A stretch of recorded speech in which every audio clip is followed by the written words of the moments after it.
So today I'm getting into a story time with y'all, and I think it's really important on how the perspective on how I'm going to tell it. But the main point of me telling this story time is to basically look at the word independent.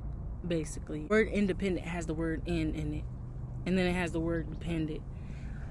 Dependent from within is basically what the word independent is saying, to be dependent from internally.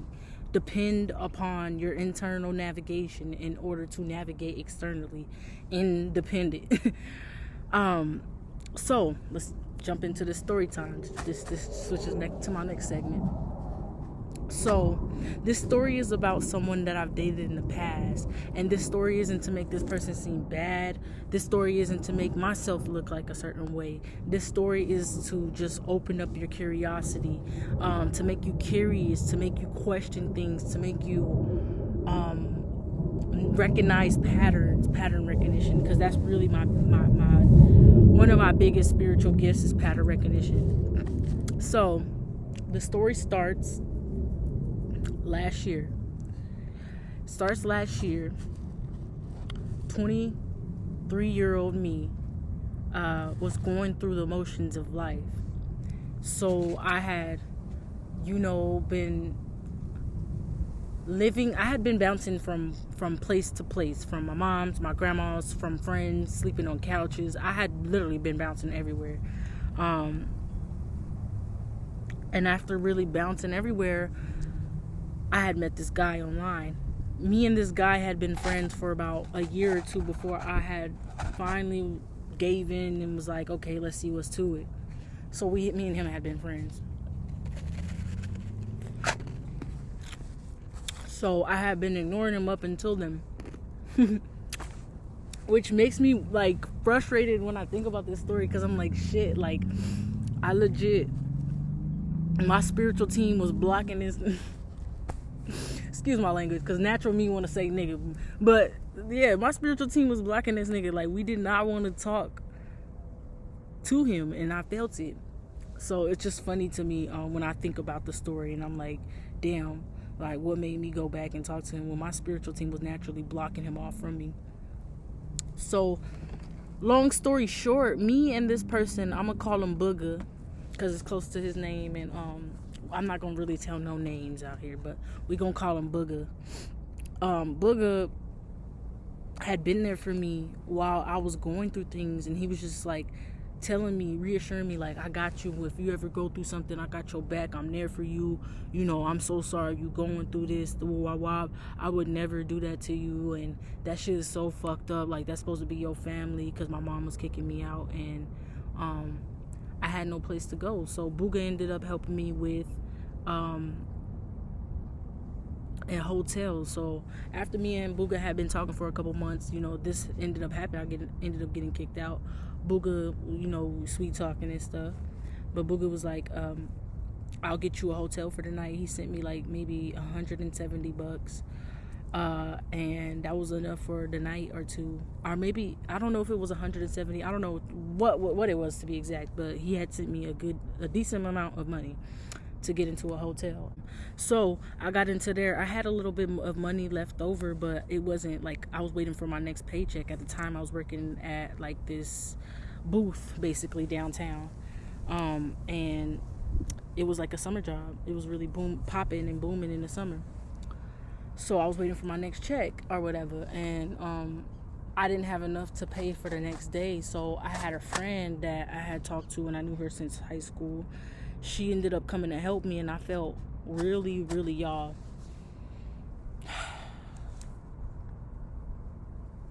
I felt real bad because she had her own shit going on. Like, she was, a mom of 2 beautiful girls, and I'm just like, bro, I don't want her to think that I'm using her because I have my shit not together, and I don't even got kids, and I ain't even together, and she helping me.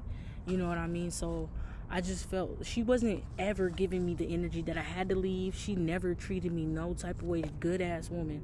It was just my own insecurities. Like, damn, I don't feel like a real good woman. I don't feel like a woman, bro. I don't feel like a real mature person because I don't got my shit together. So I wanted to leave. So yeah, it wasn't nothing that she said. She let me stay with her for about a couple weeks. She would have let me stay longer, but like I said, it was just a me thing. And when I think about it, I'm like, it takes a village is all I was thinking in my head. Like, she probably could have used me. Like, we could have really worked things out if I would have stayed there, and I could have helped her with her kids while I wasn't at work and shit. And not saying that she needed me because she had her shit together before I came, but I just feel like me rushing so much, I even asked her advice, and I still went against her advice. So she probably was thinking like, bitch, what the fuck you asked me for advice for? I should have never told you shit. But she told me I should have never went. So I ended up leaving from her house and flying out to the East Coast to meet up with Booga, to live with Booga. Because Booga was like, you just come stay with me. Like, I got you. Don't trip. You don't got to work, da-da-da-da.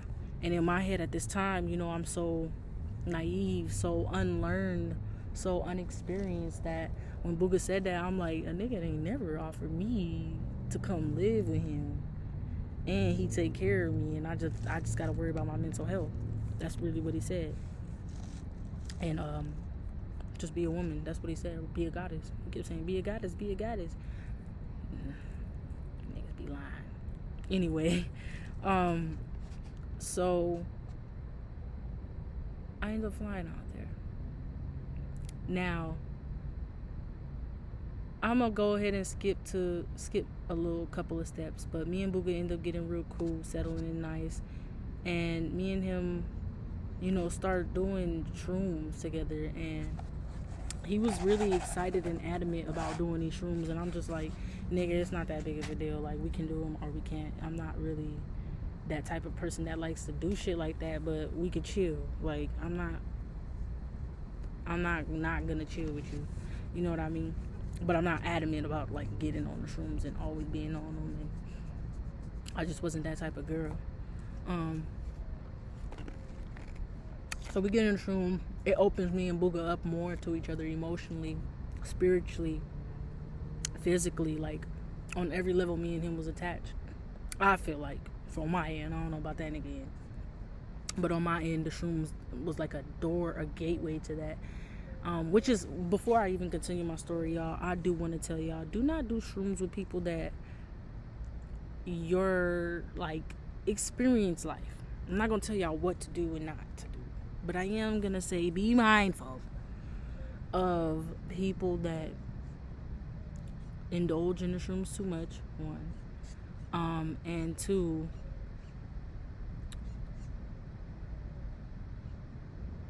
be mindful of people who only can connect through that way. You don't want to connect through people only through drugs or only through states that are not, this reality.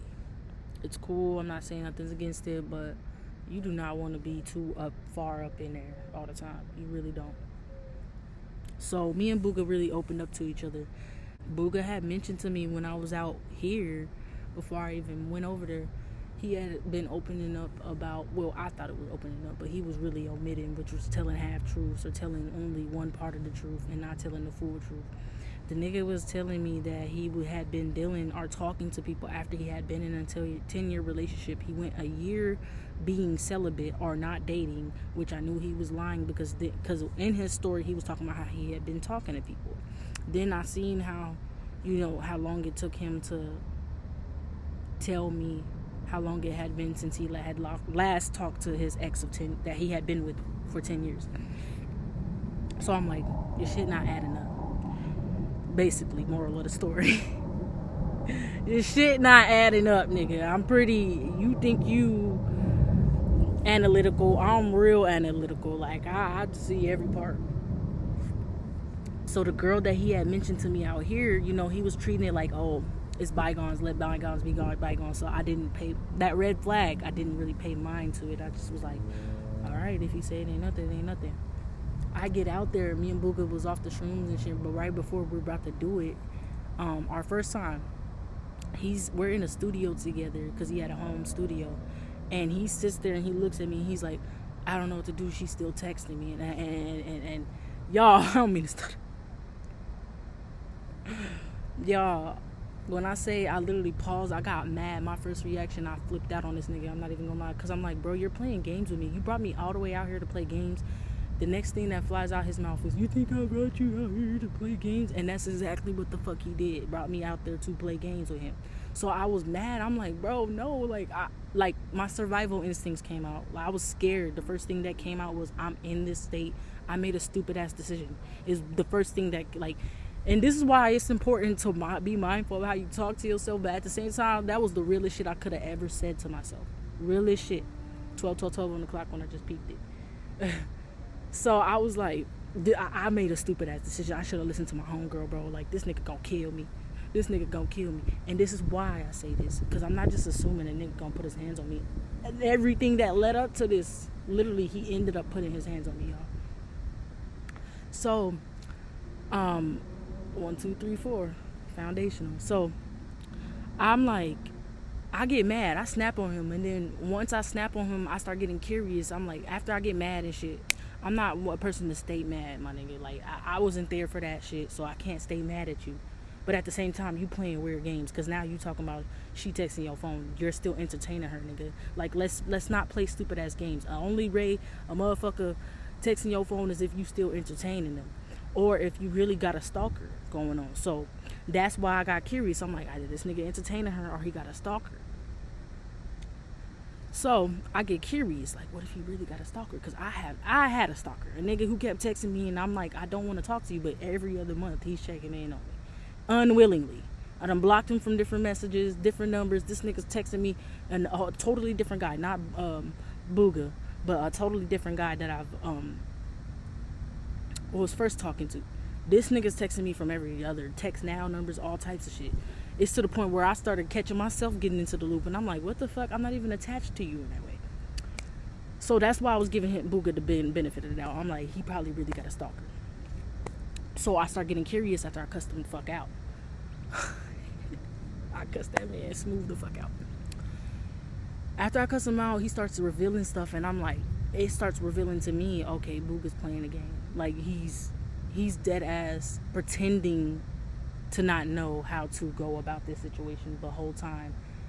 He likes this shit. He likes the attention. He likes having, he wants both women in his energy, and he wants to be able to get both of their attention through, you know, like putting them against each other like this. So I peep. I'm like, all right, this nigga, I'm already planning my escape. And the first thing we got in an argument, I flip out. I'm like, when I tell y'all, I felt so energetically, mentally manipulated by him to the point where emotionally he would come home with attitudes. He would not express himself. If he had a bad day at work, he couldn't communicate, hey, I'm having a bad day at work. He would just be like, he would just expect me to fucking read his mind and understand what the fuck is going on. Like, one day he had came home, I know this is sidetracking, I'll get right back on track, but one day he had came home and he was like mad at the fucking world. I done cleaned his nigga whole house. I mean, he had cobwebs and all that, spiders in the corner and shit, talking about save the animals. Nigga, fuck that. Your house is dirty. All this dust is creating more, like, I can't breathe in here. I don't like that. I'm cleaning up your space. You need to move some shit around and move the energy around. So that's what I did. I cleaned up this whole nigga house with Palo Santo, fucking Florida water, cloves, star anise. I did myself a yoni bath. I was not playing. I was really like spiritually in there. Meditated for 5 hours that day because he didn't require me to work. So I'm spiritually handling shit for us. I'm spiritually making sure the house is aligned first because he's saying it's our house. This is a us thing. So I'm like, spiritually, I got you, boo. Like, don't worry about it. You don't gotta worry about that. And you go to work, you make the money, and I'm gonna make sure spiritually you're all right. So he comes home. The house is smelling good. It's fucking clean. He gets home. He has a stank ass motherfucking attitude. But this is I'm looking mad cute. I done posted a picture. I done went to the mall. He left his car keys for me to go to the mall. So I'm like, this nigga's that. Like, yes, babe. Like, yes, that's how a goddess should be treated. Until I started realizing him coming home purposefully after I post a picture. Too many times I realized this. And spoiling my happiness. Like, literally, he'll see me happy and glowing, but it's like he wants it for himself, not for anybody else to see. So this nigga came home with a stank ass attitude, and I'm like, bro, what the fuck did I do to you? And instead of expressing, I'm having a hard day at work, babe, give me a minute, or da da da da, or give me a kiss and hug me and let me know shit is cool, this nigga decides to have an attitude and be silent. So I match his energy because I'm like, bro, what am I supposed to? I don't want to bug you, because every time that I bug him, he literally treats me like I'm shit, like shit. So I'm like, okay, well, trying to know what's going on with you is not helping. Not trying to know what's going on with you makes you feel like I don't care. So now you're treating me like I'm a fucking like an enemy because I'm not talking to you. And he would go days without talking to me, and I would do the same thing because I'm like, I'm scared to fucking talk to you. So the nigga was mad passive aggressive, bro. And I'm like, what the fuck? To what I was saying. So he was opening up to me about, that's just a little insight so y'all see this man character and y'all see my character, because it's not perfect. I was never perfect. He was never perfect. But at the same time, I just see how people go about shit and how people's mental health issues or their trust issues or their lack of emotional maturity, their lack of emotional openness prevents them from being, compassionate, empathetic people. So as he opens it up about it and express, he's saying he's going through this spiritual psychosis, telling me that he thinks that she put something on him, which I'm not saying that it could have been, but for me, I feel like he was really in this energy of like lacking trust, which like literally fucking it passed on to me. I already had trust issues that I'm dealing with, but his type of trust, this nigga like didn't trust shit. So nothing, even with proof. I'm not even that far in. Like, I don't give a fuck. If you got proof, alright, cool, But if you ain't got no proof, okay, then I could see that. But if I got proof, you tripping, nigga. He was far gone to where I had proof, and I'm showing this nigga proof. I'm posting the proof. I'm like, you got the proof. What the fuck is your problem? The fuck is your problem? You tripping, nigga. You create narratives in your mind and you believe in that shit. That's you with no facts. You tripping. So I tell him, I'm like, I'm entertaining it. I'm curious. I'm like, all right. So I'm asking him, you had something from her, I basically asked him, you had something in your drawer that I seen. Was that from her? And he was like, yeah. And I was like, all right, boo. So I'm like, you could have been, manipulated through that. She could have put her sexual, liquids, secretions inside her spit, whatever it may be. She may have put that in that, smell good, that potion, and you may have put it on your skin thinking it was regular. So he gets mad at me. Sorry, I'll pause real quick. And it wasn't obvious mad. So I'm laughing at him because this is where he gets mad at me. So I laugh at him and he's like, yeah, I think that may have happened. I started laughing. I was like, nigga, you like, oh, you're naive too, basically. And I'm like, you goofy, like you got tricked by a potion. I started laughing and shit. Just trying to make light of the situation. Now I understand if it could have made him feel away, like, you trying to treat me like I'm stupid, and that wasn't my intentions. But this is where I seen his lack of communication, that red flag, and I still fucking ignored it, which is why I would never go against my intuition again. So I start laughing and making fun of him. He goes into this like blank stare, and the energy that I felt was like he was processing what I just did to him and refraining from getting aggressive. He was hiding his masking his aggressiveness. And literally after that, it was like robotic. I swear to God. After that, he was like, ha ha ha, and started laughing with me. And then, like, genuinely, like, we both started laughing. And then you know, that energy was gone. But I'm like, oh shit. Like, that's the first thing that I seen from him. And I'm like, oh shit. Like, I literally got scared. I looked at him. I'm like, it was a long pause and everything. And I'm like, I don't know if this nigga gonna, like, punch me, or I don't know what the fuck he got going on. Because whatever I just said made him pause in a way where he got, the energy felt wicked. It just felt like aggressive. So after that, long story short, me and him get into a talk or whatever. Me and Buka start talking about music and stuff. And we had a really, like, good relationship besides the trust issues, the lack of emotion, you know, his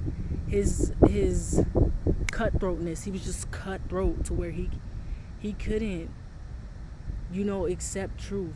He couldn't. He was so deep psychologically in the stuff that had happened to him that he couldn't trust anything that I said. So me and him had been having a talk about, and this leads into what this video is about, just to give y'all insight on. I was just giving y'all insight on everything else. Just to let y'all know what type of energy and everything was going on, what type of relationship, just to give y'all insight on what was going on inside the relationship. So Booga and I had been chilling one day, and he had been listening to his DMX and whatever. Old aggressive ass nigga. DMX is not a nigga to be listening to. Psychologically, he did what he was supposed to do throughout the industry. That nigga gave a blood sacrifice. Y'all should see, like, y'all should be able to see right there that nigga is not somebody niggas need to be listening to. Because when I see niggas, and most niggas that he got good concept on God and the devil, and he got good music teaching people about that dark shit, but he also has a mindset about him that teaches niggas to be dogs. And to niggas, they don't think God, they think dogs, like an animal. So they start acting out of their animalistic nature, which is survival, which is me over everything, which is, you know, I believe my perception versus anybody's perception, which that's not evolution. DMX is really harmful. So, and I seen that psychologically to men. So me and him discussing rap, we discussing this. He's showing me videos of Jill Scott sucking the fucking microphone and saying, like, look at her, da da da da. And this is my thing with y'all niggas. Y'all love to point out how over sexual women is, but y'all don't point out how aggressive y'all is. Y'all don't want to point out how over sexual y'all is. Y'all don't want to point out how y'all suppressing y'all sexuality and y'all might be gay. Cause that nigga that I was fucking with, I swear, I feel like he was like gay.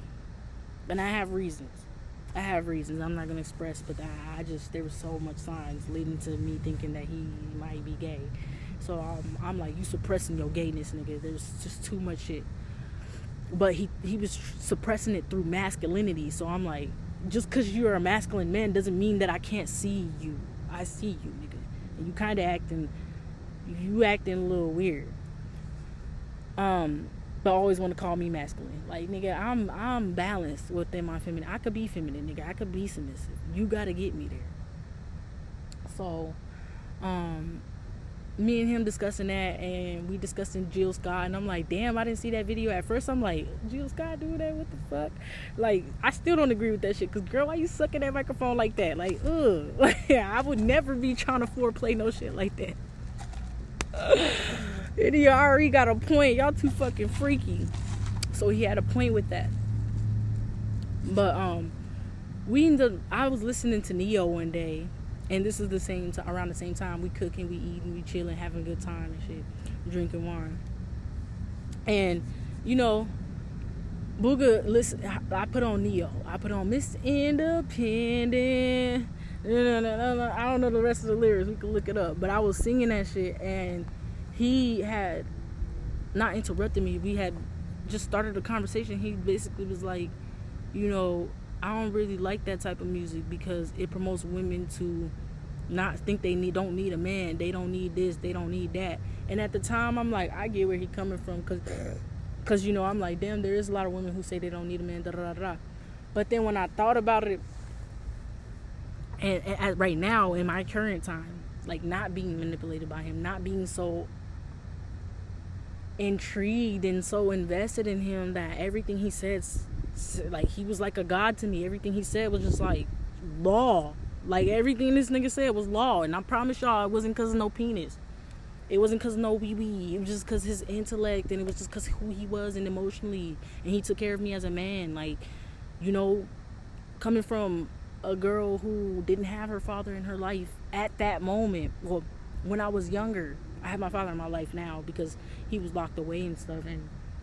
But not having my father in my childhood younger, that shit had, I was looking for that shit. I'm like, I need that. I want to see that. Yeah, so I was thinking Miss Independent and all that. And he was expressing how it leads women to feel that way. And now that I think about it, this is where it goes into our topic, and this is where my notes come in. So I was breaking it down and thinking about this whole storyline, everything that I done told y'all. I was in the shower, just lights off, just really thinking about all this shit. And I broke the word down because there is a lot of people who speak of etymology and the importance of etymology, and I'm like, yo, so I'm starting to become more aware of words in the sense of breaking them down and their compound words, the many compound words that are in these whole words. So as I broke down independent, I seen the word in and dependent, to be dependent upon within, upon inside, internally, be dependent upon what you feel internally. And so I was thinking about how he said he didn't like that, and this is where I get into warlocks, narcissists, just the energy of people who are avoidant or lack accountability, which a lot of times are these men because they are products of patriarchal structures. So with that being said, as I broke this down, I realized what he was really saying, but he didn't know that he was saying this, but subconsciously this is what he was telling me.